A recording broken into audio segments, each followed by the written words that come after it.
나이가 들면 사랑은 끝난다고 생각하시나요? 사랑은 젊은 사람들만의 특권이라고 여기셨나요?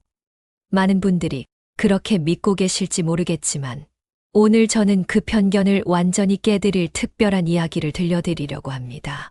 이 이야기는 바로 제 이야기입니다. 저는 이영희, 올해 73이에요. 겉보기에는 나이가 많아 보일지 모르지만 제 마음은 여전히 청춘이랍니다. 정말 73이 무슨 사랑을 하고 궁금해 하실지도 모르겠네요. 그래서 제가 어떻게 다시 사랑을 만나게 되었는지 그 감동적인 이야기를 여러분께 들려드리려고 합니다. 나이가 들었다고 해서 사랑이 끝난 게 아니라는 걸, 오히려 더 진실되고 따뜻한 사랑이 가능하다는 걸 제 이야기를 통해 여러분도 느끼셨으면 좋겠어요. 여러분, 끝까지 함께 해주세요. 이 이야기는 여러분의 마음을 움직일지도 모릅니다. 7년 전, 저는 갑작스럽게 사고로 사랑하는 남편을 떠나보내야 했습니다. 오랜 세월을 함께 해온 만큼 남편의 빈자리는 너무나도 컸죠. 매일 아침 눈을 뜰 때마다 그 빈자리가 더욱 크게 느껴졌어요. 아침 식탁에서 마주 앉을 사람이 없다는 사실, 함께 차를 마시며 이야기를 나눌 사람이 없다는 사실이 저를 더 외롭게 만들었습니다. 자녀들은 서울에 살고 있었지만 각자 바쁜 생활 속에서 저를 찾아오는 일이 거의 없었어요. 명절이나 특별한 날에도 자녀들은 일 때문에 바빠서 집에 오지 못했고 집안은 조용하기만 했습니다. 손주들의 웃음소리를 들을 수 있는 날도 드물었고 그마저도 잠깐일 뿐이어서 더욱 쓸쓸하게 느껴졌어요. 외로움은 쌓여만 갔고 저는 점점 더 깊은 정막 속으로 빠져들어갔습니다. 혼자 있는 시간이 길어질수록 마음은 점점 더 무거워졌고 삶에 대한 의욕도 점차 사라져갔죠. 매일같이 반복되는 외로움 속에서 이대로는 안 되겠다는 생각이 들기 시작했어요. 이렇게 남은 시간을 그저 적막하게 보내기에는 제 삶이 너무 아깝다는 생각이 점점 강해졌습니다. 무언가 변화를 주어야 한다는 마음이 생겨났고 그것이 제가 다시 움직일 수 있는 계기가 되었습니다. 그렇게 저는 변화의 필요성을 절실히 느끼며 작은 용기라도 내서 제 삶을 바꿔보자고 결심하게 되었습니다. 어느 날 TV를 보다가 복지관에서 여러 가지 프로그램을 제공한다는 것을 알게 되었어요. 요가, 댄스, 글쓰기, 미술, 노래, 그리고 컴퓨터 교실까지 정말 다양한 활동들이 있었는데 그 중에서 제 마음을 사로잡은 것은 바로 미술 교실이었답니다. 어릴 적부터 그림을 그리는데 소질이 있었고 그림을 통해 제 감정을 표현하는 것을 좋아했어요. 하지만 오랜 시간 동안 그 재능을 묻어두고 살아왔던 것 같아요. 다시 시작해 볼 수 있을까 하는 설렘과 동시에 나이 때문에 잘할 수 있을까 하는 두려움도 느껴졌지만 더 이상 집에만 있을 수 없다는 생각에 용기를 내어 복지관에 등록하게 되었어요. 미술 수업에서 그림을 다시 그려보자는 결심을 하게 된 것이었죠. 새로운 시작을 위한 작은 발걸음이었지만 그 발걸음이 제 인생에 큰 변화를 가져올 것 같은 예감이 들었어요. 그렇게 저는 붓을 다시 잡았고 색을 통해 제 마음을 표현하며 오랜만에 설렘을 느끼기 시작했답니다. 복지관에서는 미술교실 외에도 정말 많은 프로그램이 있었어요. 요가 수업에서는 몸과 마음을 동시에 단련할 수 있었고 댄스 교실에서는 활기차게 몸을 움직이며 오래간만에 잊고 지냈던 활력을 되찾을 수 있었답니다. 글쓰기 교실에서는 글쓰기를 통해 감정을 표현하고 글을 써가며 내면의 이야기를 꺼내볼 수 있었어요. 노래 교실에서는 다른 사람들과 함께 노래를 부르며 마음속에 쌓여있던 응어리를 풀 수 있었고 컴퓨터 교실에서는 새로운 기술을 배우며 세상과 더 소통할 수 있는 기회를 얻게 되었죠. 이 모든 프로그램들이 저에게는 그저 활동 이상의 의미였어요. 그저 집에서 TV만 보며 시간을 보내던 제게 복지관의 프로그램들은 활기를 불어넣어 주었고 사람들과 어울리며 다시 한번 삶의 의미를 찾게 해주었답니다. 첫 수업 날이 다가왔을 때 정말 많이 긴장됐어요. 교실 문을 열고 들어서면서 제 심장은 두근두근 뛰기 시작했죠. 교실 안에는 저와 비슷한 나이대의 사람들이 모여 있었고, 모두가 무언가 새로운 것을 시작하기 위해 모였다는 걸 느낄 수 있었어요. 한쪽에서는 소곤소곤 이야기하는 소리가 들렸고, 다른 한쪽에서는 처음 만난 사람들끼리 어색하게 인사를 나누고 있었어요. 제가 자리를 잡고 앉으려는데, 그 중에서도 교실 구석에 혼자 앉아 있던 남자분이 유독 눈에 띄었어요. 그는 무뚝뚝해 보였고 사람들과 거리를 두는 것 같은 모습이었어요. 그분 표정은 마치 화가 난 사람처럼 보였고 다른 사람들과는 달리 자기소개도 아주 짧게 끝내더군요. 아무래도 저 사람은 말수가 적은 사람인가 보다 하고 생각했죠. 그의 차가운 첫인상에 조금은 겁이 나기도 했어요. 왠지 쉽게 다가갈 수 없는 사람처럼 보였거든요. 그런데도 궁금증이 생겼어요. 왜 저렇게 사람들과 거리를 두려고 하는 걸까?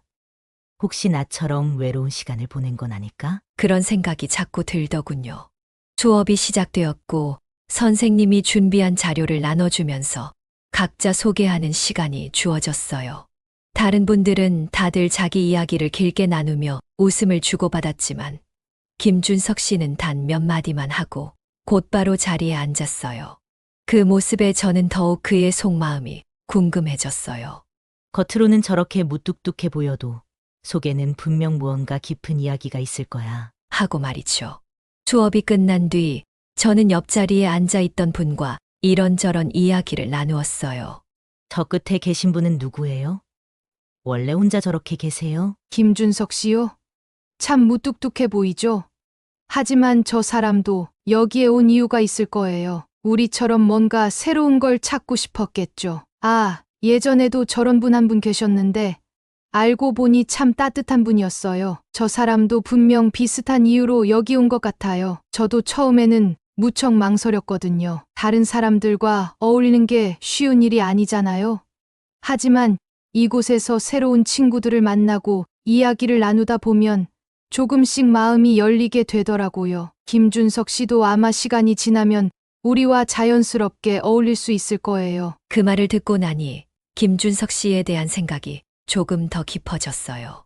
저 역시 이곳에 온 이유는 외로움을 이겨내고 새로운 사람들과 어울리기 위해서였거든요.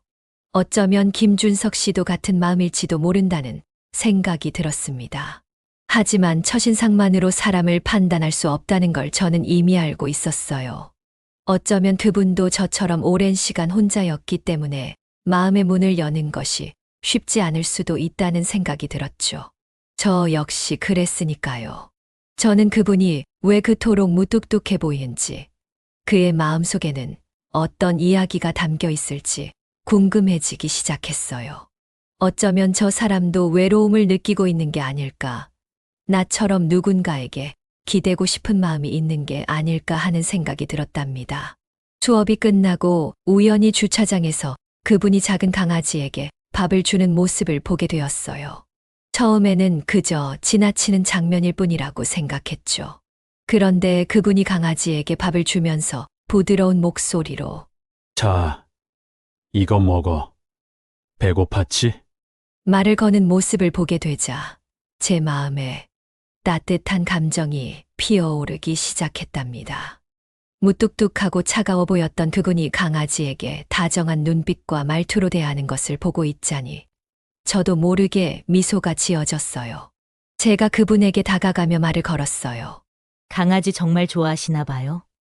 이렇게 정성껏 챙겨주시는 걸 보니 평소에도 동물을 많이 좋아하시는 것 같아요. 그분은 살짝 미소 지으며 답하셨어요. 네, 강아지를 보면 그냥 지나칠 수가 없어요. 어릴 때 집에서 강아지를 키웠었는데 그때 생각이 많이 나요. 그래서 이렇게 보면 마음이 가요. 그 말을 듣고 저도 조금 더 용기를 내서 말을 이어갔죠. 저도 강아지를 참 좋아해요. 어릴 때 저희 집에도 강아지가 있었거든요. 그때가 참 그리워요. 강아지는 꼬리를 흔들며 우리 주위를 돌고 있었고 그분과 저는 자연스럽게 더 많은 이야기를 나누기 시작했어요. 그 순간 그분의 진짜 모습은 어떤 사람일까 하는 궁금증이 제 마음속에서 커지기 시작했죠.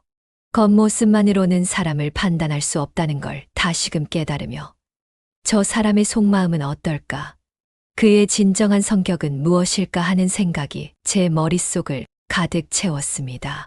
어쩌면 그 사람도 외로운 마음을 품고 있을지도 모른다는 생각이 들면서 그에 대한 호기심과 관심이 점점 더 커져갔습니다.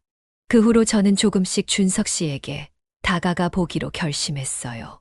쉬는 시간에 가벼운 인사를 나누고 수업이 끝난 후에는 잠시 이야기를 나누기도 했습니다. 처음에는 저를 경계하는 듯 했지만 조금씩 마음을 열어주는 것 같았어요. 그날 쉬는 시간, 제가 먼저 말을 걸어봤어요. 준석 씨, 오늘 수업 어땠어요? 참 재밌는 주제였죠? 준석 씨는 살짝 놀란 표정으로 저를 쳐다보더니 곧 미소를 지으며 대답했어요. 네, 생각보다 흥미롭더라고요. 사실 이런 수업은 처음이라 어색했는데 점점 재미를 느끼는 것 같아요. 그의 말을 들으니 저도 모르게 마음이 따뜻해졌어요. 때로는 그의 눈빛에서 약간의 따뜻함을 느낄 수 있었고 그 순간들이 저에게 작은 희망을 안겨주었죠. 알고 보니 그분도 저처럼 외로운 시간을 보내며 사람들과 거리를 두고 지냈더라고요. 그는 외로움 속에서 사람들에게 다가가는 것이 쉽지 않았던 것 같았어요. 어느 날 수업이 끝난 뒤 복도에서 우연히 마주쳤을 때 제가 말했어요. 준석 씨, 혹시 강아지 밥 주러 가시나요? 저도 같이 가도 될까요? 준석 씨는 잠시 망설이다가 고개를 끄덕였어요. 물론이죠. 같이 가요. 그렇게 우리는 함께 강아지에게 밥을 주러 갔고 그 시간을 통해 서로 조금 더 가까워질 수 있었습니다. 서로가 비슷한 상황에 처해 있다 보니 우리는 더 쉽게 마음을 나눌 수 있었어요. 공통된 외로움이 서로를 더욱 가까이 이끌어 주었고 우리 사이에는 작은 공감의 씨앗이 싹 트기 시작했습니다. 그 작은 씨앗은 시간이 지날수록 점점 더 자라났고 우리는 서로에게 조금씩 더 의지하게 되었습니다. 준석 씨, 이렇게 이야기 나누는 게 참 좋네요. 우리 자주 이렇게 만나요. 준석 씨는 고개를 끄덕이며 말했어요. 저도 그래요. 영희 씨, 솔직히 이렇게 누군가와 가까워질 줄은 몰랐어요. 그런데 영희 씨 덕분에 마음이 많이 편해졌어요. 그 말을 듣고 저도 참 행복했어요. 이렇게 우리는 함께 외로움을 덜어내며 조금씩 서로를 알아가고 있었습니다. 우리 사이에 싹튼 공감의 씨앗은 점점 더 자라나 이제는 서로의 일상의 중요한 부분이 되어가고 있었어요. 그 후로 우리는 점점 더 가까워졌어요. 수업이 끝난 후 커피숍에서 커피도 마시고 공원에서 산책도 했죠. 어느 날 준석 씨가 조용히 말문을 열었어요. 영희 씨, 사실 제가 여기 오게 된 이유가 있어요. 가족과 떨어져 지내면서 외로움이 참 컸거든요. 그래서 이렇게라도 사람들과 어울려 보고 싶었어요. 저는 고개를 끄덕이며 그를 바라보았어요. 저도 비슷해요. 남편이 떠나고 나서 집에서 혼자 지내는 시간이 너무 많았어요. 그 적막함이 너무 힘들어서 뭔가 변화가 필요하다는 생각이 들더라고요. 그래서 여기 오게 된 거예요. 준석 씨가 살짝 미소를 지으며 말을 이어갔어요. 사실 이렇게 누군가와 마음을 나누게 될 줄은 몰랐어요. 처음에는 그냥 프로그램에 참여해서 시간이나 때워볼까 했었는데 영희 씨와 이야기하면서 마음이 한결 편해졌어요. 그 말을 듣고 저도 마음이 따뜻해졌어요. 저도 그래요. 준석 씨. 이렇게 누군가와 소소한 이야기를 나누는 것만으로도 큰 위로가 되네요. 우리가 이렇게 서로의 이야기를 나눌 수 있어서 참 좋아요. 그렇게 우리는 서로의 과거를 조금씩 더 나누기 시작했어요. 준석 씨는 외로움을 이겨내기 위해 얼마나 노력했는지, 그리고 그 외로움을 견디면서 여기까지 오게 된 이야기를 들려주었어요. 저도 제 이야기를 꺼내면서 그동안 마음속 깊이 담아두었던 감정들을 조금씩 털어놓게 되었죠. 그렇게 우리는 서로의 아픔을 이해하고 공감하며 외로움을 나눌 수 있는 소중한 존재가 되어갔습니다. 우리 사이에 싹튼 공감의 씨앗은 점점 더 자라나 이제는 서로에게 없어서는 안 될 존재가 되어가고 있었어요. 저는 다시 누군가에게 설렘을 느끼고 있다는 사실이 너무나도 신기했어요. 이 나이에 사랑이라니 정말 가능한 걸까 싶기도 했고 한편으로는 두렵기도 했죠. 하지만 그 설렘은 제 가슴을 따뜻하게 만들어 주었고 마치 잊고 있던 봄날의 향기를 다시 맡는 듯한 기분이었답니다. 그 순간만큼은 모든 걱정과 두려움이 사라지고 다시 청춘이 된 듯한 느낌이 들었어요. 그렇게 준석 씨와 조금씩 가까워지던 어느 날, 큰아들에게 용기를 내어 전화를 걸었어요. 떨리는 마음으로 전화를 걸었지만 아들의 반응이 어떨지 걱정이 많이 됐죠. 여보세요. 엄마? 무슨 일이세요? 저는 망설이며 입을 열었어요. 아들, 사실은 엄마에게 새로운 친구가 생겼어. 그분과 함께 시간을 보내고 있어. 엄마가 요즘 참 행복하단다. 그냥 친구가 아니라 엄마 마음속에 소중한 사람으로 자리 잡았어. 너도 아마 깜짝 놀랄 수 있을 것 같지만 엄마는 그동안 참 많이 외로웠거든. 그런데 그분과 함께 시간을 보내면서 엄마가 오랜만에 정말 행복을 느끼고 있어. 이제야 다시 웃을 수 있게 된 것 같아. 잠시 정적이 흐르더니 큰아들은 곧바로 기쁜 목소리로 대답했어요. 정말요, 엄마? 엄마가 행복하시다면 저도 정말 기뻐요. 엄마가 많이 외로우셨던 거 아는데 좋은 분 만나신 거라면 너무 다행이에요. 그 말을 듣고 눈물이 왈칵 쏟아질 뻔했어요. 작은 아들에게도 같은 이야기를 했더니 역시 진심으로 응원해 주었죠. 엄마 좋은 분 만나신 것 같아 제가 더 기쁘네요. 외로우셨을 텐데 앞으로 그분과 좋은 시간 보내세요. 저도 마음이 놓여요. 두 아들의 지지를 받으니 마음이 한결 가벼워졌어요. 나이에 상관없이 행복을 찾을 자격이 있다는 것을 깨달았죠. 그리고 저는 지금 이 순간 느끼는 행복에 더 충실하기로 했습니다. 이제는 스스로를 위해서라도 행복을 누려야 한다는 생각이 들었어요. 사랑에 나이가 무슨 상관이겠어요. 중요한 건 지금 제 마음이 얼마나 따뜻한지, 그리고 그 따뜻함을 더 오래 간직하고 싶다는 것이었답니다. 준석 씨와 저는 점점 더 많은 시간을 함께 보내게 되었어요. 서로의 일상 속에 자연스럽게 스며들었죠. 어느 날 준석 씨가 저에게 함께 살자는 제안을 했을 때 솔직히 많이 놀랐어요. 그 순간 저도 모르게 얼굴이 붉어졌어요. 정말요? 저랑 같이 살고 싶다고요? 준석 씨는 진지한 표정으로 고개를 끄덕이며 말했어요. 네, 영희 씨. 더 이상 이렇게 떨어져 지내는 게 싫어요. 저희 이제 서로에게 의지하면서 살면 어떨까요? 저는 잠시 말을 잇지 못했어요. 나이도 있고 주변의 시선이나 자녀들의 반응도 걱정되었지만 그의 진심이 느껴졌어요. 저도 생각해봤어요. 준석 씨. 나이도 있고 아이들이 뭐라고 할지 걱정도 되고. 하지만 저도 더 이상 외롭고 싶지 않아요. 당신과 함께라면 더 많은 추억을 쌓고 싶어요. 준석 씨는 제 손을 꼭 잡으며 환하게 웃었어요. 정말 고마워요, 영희 씨. 앞으로 함께라면 어떤 일이든 해낼 수 있을 것 같아요. 그렇게 저는 결국 그 제안을 받아들이기로 했어요. 더 이상 외로움 속에 머무르기보다는 준석 씨와 함께 더 많은 추억을 쌓고 싶었거든요. 우리는 함께 나눌 미래를 상상하며 서로에게 새로운 시작을 약속했답니다. 이사하는 날 준석 씨의 집으로 들어서는데 마음이 두근거렸어요. 문을 열고 들어가자 준석 씨가 밝게 웃으며 말했어요. 영희 씨, 드디어 우리가 함께 사는 집이 되었네요. 이제부터 여기서 함께 행복한 날들을 만들어가요. 저는 그의 말을 듣고 마음이 따뜻해졌어요. 함께 커피를 마시고 강아지에게 밥을 주고 저녁을 준비하면서 오랜만에 집안의 따뜻한 온기가 느껴졌죠. 그 순간 저는 이곳이 진짜 집이라는 느낌이 들었어요. 물론 사소한 문제로 다투기도 했어요. 서로의 생활 방식이 달라서 부딪히는 일도 있었고, 작은 습관의 차이로 갈등이 생기기도 했지만, 그럴 때마다 우리는 진지하게 대화를 나누며 서로를 이해하려고 노력했답니다. 어느 날 저녁 설거지를 하다가 작은 일로 의견 차이가 생겨 잠시 언성을 높인 적이 있었어요. 준석 씨, 이렇게 하는 게 더 효율적이지 않아요? 준석 씨는 한숨을 쉬며 웃었어요. 영희 씨, 우리 서로 조금만 더 이해해봐요. 누구나 자기만의 방식이 있잖아요. 저도 웃으며 고개를 끄덕였어요.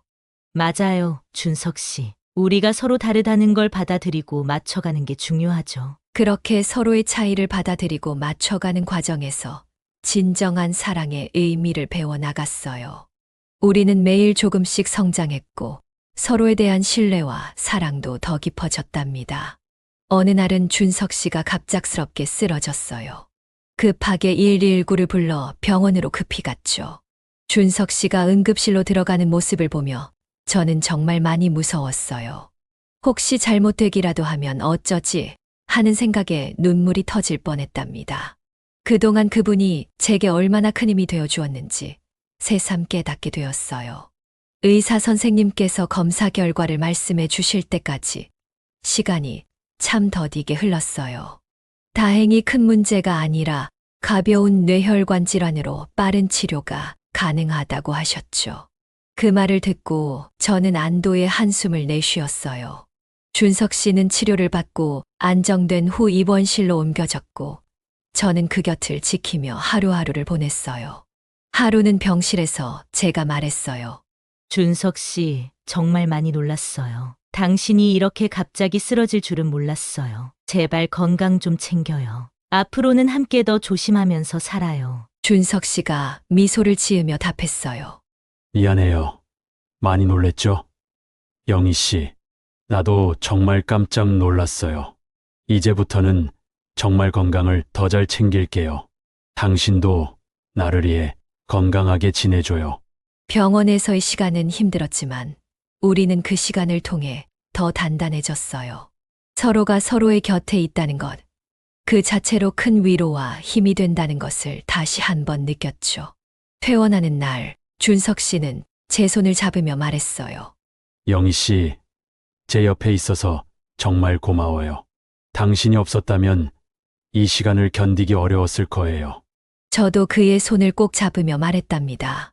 우리 서로에게 힘이 되어주기로 했잖아요. 앞으로도 계속 이렇게 함께해요. 퇴원 후 우리는 더욱 건강을 챙기며 살기로 했어요. 매일 아침 함께 산책을 하고 건강한 음식을 먹으며 서로를 돌보았죠. 그러던 어느 날 준석 씨가 자녀들을 한자리에 모아 만나보자고 제안했어요. 처음엔 많이 긴장됐지만 이제는 우리 관계를 가족들에게도 알리고 싶었어요. 그리고 드디어 그날 우리 두 사람의 자녀들이 한자리에 모였습니다. 처음엔 어색했지만 식사를 하면서 조금씩 대화가 이어졌죠. 큰아들이 웃으며 말했어요. 아버님, 사실 처음에 얘기 들었을 때 조금 놀랐어요. 그런데 이렇게 직접 뵈니까 왜 엄마가 그렇게 행복해 하셨는지 알겠어요. 정말 다행이에요. 엄마가 행복하신 게 저희한테도 제일 중요하니까요. 작은 아들도 고개를 끄덕이며 덧붙였어요. 맞아요. 저희가 많이 찾아뵙지 못해서 항상 마음이 걸렸는데 이렇게 좋은 분 만나서 행복하신 걸 보니 마음이 놓여요. 앞으로는 우리 모두가 더 자주 뵈어요. 가족으로서 함께하는 시간을 더 많이 만들면 좋겠어요. 준석 씨의 아들도 미소를 지으며 말을 보탰어요. 아버지, 저도 처음에는 조금 놀랐어요. 하지만 이렇게 두 분이 행복해 하시는 모습을 보니 정말 기쁩니다. 아버지께서 외로우셨던 걸 알기에 이제라도 좋은 분을 만나셔서 행복하게 지내시는 게 저에게도 큰 위안이 돼요. 앞으로는 저희도 더 자주 찾아뵐게요. 우리 모두 함께 즐거운 추억 많이 만들어요. 준석 씨도 미소를 지으며 말했어요. 저도 이렇게 다 같이 모일 수 있어서 참 기쁩니다. 여러분 모두 저희를 응원해 주셔서 감사합니다. 영희 씨와 저는 앞으로도 행복하게 잘 지낼게요. 여러분도 자주 찾아와 주세요. 우리 모두 함께 즐거운 시간을 많이 만들어가요. 그렇게 대화는 화기애애하게 이어졌고 분위기는 점점 더 따뜻해졌어요. 모두가 우리를 진심으로 응원해주는 모습을 보니 마음이 한결 가벼워졌답니다. 자녀들이 저희의 행복을 진심으로 받아들이고 축복해주는 모습에 이 길을 선택한 것이 옳았다는 확신이 들었어요. 복지관에서도 몇몇 사람들은 우리를 보며 수근거리며 이야기하곤 했어요. 저분들 나이도 있는데 저러고 다니네. 그러게, 그 나이에 무슨 연애야. 그런 말들을 들으면 가끔 마음이 아프기도 했어요. 하지만 반대로 우리를 응원해주는 사람들도 있었답니다. 한 번은 미술교실에서 만난 친구가 저에게 다가와 웃으며 말했어요. 영희 씨, 저는 정말 멋지다고 생각해요. 나이와 상관없이 사랑을 찾고 행복해지려는 모습이 정말 감동적이에요. 저도 영희 씨처럼 용기 내고 싶어요. 그 말을 듣고 저는 눈물이 날 뻔했어요. 준석 씨가 손을 꼭 잡아주며 말했거든요. 영희 씨, 우리가 행복하면 그만이에요. 다른 사람들 말은 신경 쓰지 말아요. 우리에게 중요한 건 우리 마음이잖아요. 그 말에 큰 용기를 얻었답니다. 우리는 더 행복해지기로 다짐했고, 그 모습을 모두에게 보여주고 싶어요. 나이가 들었다고 해서 사랑할 수 없는 게 아니라는 것을요. 여러분도 혹시 사랑을 포기하고 계신가요? 나이는 숫자에 불과하답니다. 사랑은 언제든 다시 찾아올 수 있어요. 저처럼요. 제 이야기가 여러분께 작은 희망과 용기를 드렸으면 좋겠어요. 늦게 찾아온 사랑이라도 그것은 여전히 아름답고 가치 있는 사랑이랍니다. 인생의 황혼기에 찾아온 이 사랑이 여러분의 마음에 작은 불씨를 피워주기를 바랍니다. 지금까지 저희 이야기를 들어주셔서 감사합니다. 여러분의 사연을 댓글로 남겨주세요.